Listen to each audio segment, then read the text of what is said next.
بسم اللہ الرحمن الرحیم۔ السلام علیکم ڈیئر اسٹوڈنٹس۔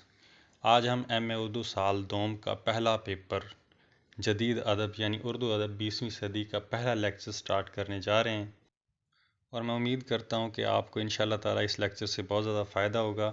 چلیں پھر بغیر کسی دیر کے چلتے ہیں پہلے پیپر کے مضامین کی جانب۔ ڈیئر اسٹوڈنٹس، ایم اے اردو سال دوم پرچہ اول جدید ادب اردو ادب 20ویں صدی میں، اس کے مضامین میں سلیبس میں شامل ہے مولانا حسرت موہانی، مرزا یاس یگانہ چنگیزی، فراق گورکھپوری، ناصر کاظمی، فیض احمد فیض، میرا جی، نذر محمد راشد، مجید امجد، محمود نظامی، نظرنامہ قرۃ العین حیدر اور شاہد احمد دہلوی، اور شہاب نامہ قدرت اللہ شہاب۔ ڈیئر اسٹوڈنٹس، ہمارا پہلا ٹاپک ہے مولانا حسرت موہانی، بٹ اس سے پہلے میں آپ کو ایک چھوٹی سی ایڈوائس کرنا چاہوں گا، کائنڈلی اس پہ ضرور عمل کیجئے گا۔ اور ایڈوائس یہ ہے کہ کائنڈلی گیسٹ پیپرز پہ انحصار کرنا چھوڑ دیں اور رٹے سے بھی اجتناب کیجئے گا، ورنہ آپ عین ممکن ہے کہ پیپر میں جا کے پھنس جائیں گے۔ میں نے بہت ساری فیمیل اسٹوڈنٹس سے ایک جملہ سنا ہے کہ ہمیں تو پیپر ہی نہیں لگا، ہمیں فلاں کویسچن ہی لگا، فلاں کویسچن ہی لگا۔ ارے بھائی، اگر آپ نے پڑھا ہوتا تو آپ کو پیپر لگتا نا، آپ نے تو مارا ہے رٹا۔ اب رٹے میں تو تکا ہی لگ سکتا ہے، اگر آپ کے رٹے کے مطابق پیپر میں سوال آ گئے تو آپ کو پیپر لگ گیا، ادروائز آپ فیل۔ تو اس پریشانی سے بچنے کے لیے آپ کو رٹا مارنے کی ضرورت نہیں ہے، ہر ایک ٹاپک کو سمجھنے کی ضرورت ہے۔ اگر آپ ہر ایک ٹاپک کو سمجھ کے پڑھیں گے تو انشاءاللہ تعالیٰ آپ کو پیپر میں پریشانی نہیں ہوگی۔ چلے اب چلتے ہیں ہمارے پہلے ٹاپک کی جانب۔ ہمارا پہلا ٹاپک ہے مولانا حسرت موہانی۔ پہلے مختصر سا تعارف مولانا حسرت موہانی کا دیکھ لیتے ہیں۔ مولانا حسرت موہانی کا تخلص حسرت ہے، پورا نام سید فضل الحسن ہے۔ آپ 14 اکتوبر 1878 کو اتر پردیش میں پیدا ہوئے۔ وفات 13 مئی 1951 لکھنؤ اتر پردیش میں ہوئی۔ تحریک آزادی میں بڑے سرگرم کارکن تھے۔ انڈین نیشنل کانگریس کے ممبر بھی رہے، انڈین آئین ساز اسمبلی کے ممبر بھی رہے۔ علی گڑھ کالج سے آپ نے بی اے کیا، اور بی اے کے دوران آپ کو 3 دفعہ کالج سے نکالا بھی گیا کیونکہ آپ انگریز حکومت کے خلاف سخت تنقید کیا کرتے تھے۔ ڈیئر اسٹوڈنٹس، مولانا حسرت موہانی کی وجہ شہرت ان کی شہرہ آفاق غزلیں ہیں، اور غزلوں کی وجہ سے آپ بہت زیادہ مشہور ہوئے۔ آپ کو 20ویں صدی کا اہم غزل گو شاعر مانا جاتا ہے۔ آپ نے غزل کو ایک نئی جہت دی، غزل میں ایک نئی روح پھونکی۔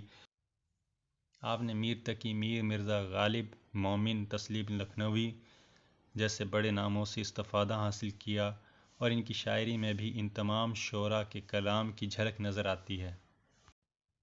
رشید احمد صدیقی آپ کے بارے میں کہتے ہیں، ان کا کہنا ہے کہ لکھنؤ کی شاعری کی روایت سے بالکل مختلف آپ کی شاعری تھی۔ وہ مزید کہتے ہیں کہ لکھنؤ کے دبستان شاعری میں اتنا عشق نہیں جتنی عیاشی ہے، حسن سے اتنا لگاؤ نہیں جتنا حسینہ سے ہے۔ لکھنوی شعراء رکیب کا تذکرہ کرتے ہیں، حسرت کی شاعری میں رکیب کا کوئی عمل دخل نہیں ہے۔ ان کی یہ زیر نظر غزل ان کی شاعری کو ہوس و عیاشی سے مبرہ ہونے کی دلیل پیش کرتی ہے۔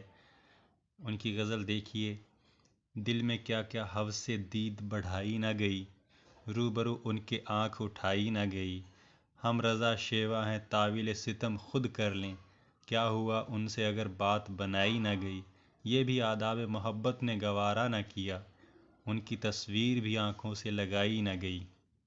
ڈیئر اسٹوڈنٹس، ہر شاعر کی شاعری میں اس کے ارد گرد کے حالات و واقعات، سماجی و سیاسی حالات بہت گہرا اثر ڈالتے ہیں۔ میں نے آپ کو تعارف میں بتایا کہ مولانا حسرت موہانی فریڈم فائٹر تھے، تحریک آزادی کے ایک متحرک کارکن تھے۔ ان کی شاعری میں اس وقت کے سیاسی حالات کا عکس بھی نظر آتا ہے۔ حسرت کی سیاسی شاعری میں حسن و عشق کی سرمستیوں کے علاوہ ان کے یہاں سیاسی شعور کی بھی فراوانی ہے۔ حسرت نے سیاسی مشکلات اور قید و بند کی صعوبتیں، اہل و جور کی سختیاں سے ہی۔ حضرت چکی کی مشقت کا ذکر کرتے ہیں تو اس کے ساتھ ساتھ اپنے ہم وطنوں کا حوصلہ بھی بڑھاتے ہیں۔ حسرت کا یہ شعر دیکھیے: ہے مشق سخن جاری چکی کی مشقت بھی، ایک طرفہ تماشا ہے حسرت کی طبیعت بھی۔ یعنی کتنے خوبصورت انداز میں اپنے دور کی سیاسی مشکلات، قید و بند کی صعوبتوں کو اور انگریز حکومت کے ظلم کو بیان کرتے ہیں۔ ڈیئر اسٹوڈنٹس، حسرت خوددار انسان تھے۔ وہ اپنے اشعار میں خودی، غیرت مندی اور عزت نفس کا درس دیتے ہیں۔ جب حسرت کو قید کی سزا ہوئی تو انہوں نے تہیہ کر لیا کہ وہ انگریزی استعمار اور استبداد کے خلاف عملی جدوجہد کریں گے۔ انہیں اپنی صحت اور زندگی کی کوئی پرواہ نہیں تھی۔ ان کی عملی زندگی اور ان کی شاعری ہمیں یہ پیغام دیتی نظر آتی ہے کہ جو ستم، سختیاں اور قید و بند کی تکالیف انہیں آزادی کی جدوجہد سے نہیں روک سکیں، انہوں نے ثابت کیا کہ ہر سزا اور ظلم کے بعد جرم کے ذوق و شوق میں اضافہ ہوتا ہے۔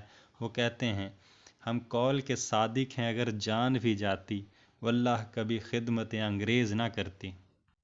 حسرت کے کلام کی خصوصیت یہ ہے کہ حسرت سے پہلے غزل میں موت، گور و کفن اور زندگی کی ناپائیداری کے مضامین عام تھے۔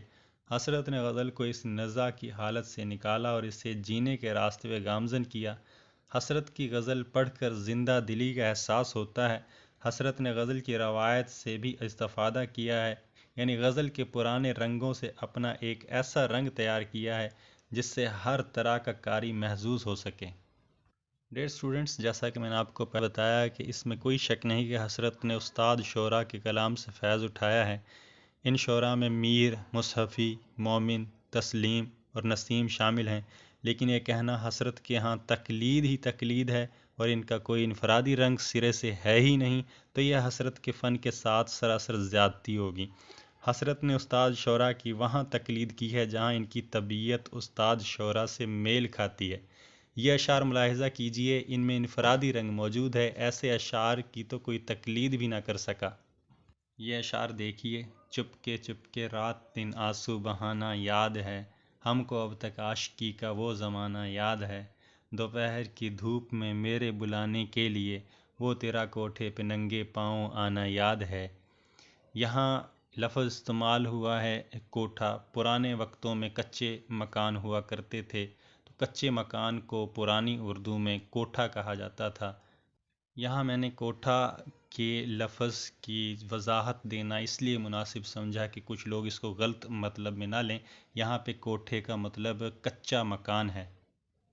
ڈیئر اسٹوڈنٹس، مولانا حسرت موہانی کی شاعری پرخلوص محبت سے بھری ہوئی ہے۔ ہماری اردو شاعری میں بہت سے شعراء ہوس ناکی اور جنسی آلودگی سے اپنی شاعری کو نہ بچا سکے، جیسا کہ میں نے آپ کو پہلے بھی بتایا۔ حسرت کا کلام دیکھیے تو معلوم ہوتا ہے کہ وہ حسن پرست ہیں، لیکن انہوں نے اپنی حسن پرستی کو جنس اور ہوس سے آلودہ نہیں ہونے دیا۔ انہوں نے محبوب کے ساتھ محبت کا جو رشتہ استوار کیا وہ نہایت پرخلوص اور پاکیزہ تھا۔ محبوب کے قد و گیسو، اس کے لب و رخسار، اس کی چال ڈھال کی حکایات تو سبھی شاعروں نے بیان کی ہیں، اور شاید ہوا و ہوس کو انہوں نے عشق کے لیے لازمی سمجھا ہو۔ حسرت نے ایسی ہوا و ہوس کو اپنے قریب نہ آنے دیا۔ انہوں نے ایسے عشق کا اظہار کیا جس میں شرافت و نجابت ہو، ایک طہارت اور پاکیزگی ہو۔ یہ اشعار ملاحظہ فرمائیے، تیرے کرم کا سزاوار تو نہیں حسرت، اب آگے تیری خوشی ہے جو سرفراز کرے۔ ملتے ہیں اس ادا سے کہ گویا خفا نہیں، کیا آپ کی نگاہ سے ہم آشنا نہیں۔ ڈیئر اسٹوڈنٹس، اور آخر میں ڈاکٹر یوسف حسین کے حسرت کے شریفانہ عشق کے بارے میں اظہار خیال پر اپنا آج کا یہ لیکچر ختم کرتا ہوں۔ ڈاکٹر یوسف حسین فرماتے ہیں، جس طرح غالب کا عشق امیرانہ تھا اور میر کا عشق فقیرانہ تھا، اسی طرح حسرت کا عشق شریفانہ ہے۔ حسرت محبوب کو سونے کے انداز کی دلکشیاں اور لب و رخ کی رعنائیاں بیان کرتے ہیں، مگر کسی مقام پر بھی جبین شرافت شکن آلود نہیں ہوتی۔ سوتے میں جو دیکھا تھا رخ یار کا عالم، آنکھوں میں یہ خنکی ہے اس نور نظر کی، زلف شب رنگ پہ گلنار لباسی کی بہار، آج حسرت نے رخ یار میں کیا کیا دیکھا۔ ڈیئر اسٹوڈنٹس، یہ تھا پہلا لیکچر حضرت موہانی کے موضوع پہ۔ امید ہے آپ اس سے استفادہ کریں گے۔ اگلے ٹاپک کی نئی ویڈیو کے ساتھ پھر حاضر ہوں گے، تب تک کے لیے اللہ حافظ۔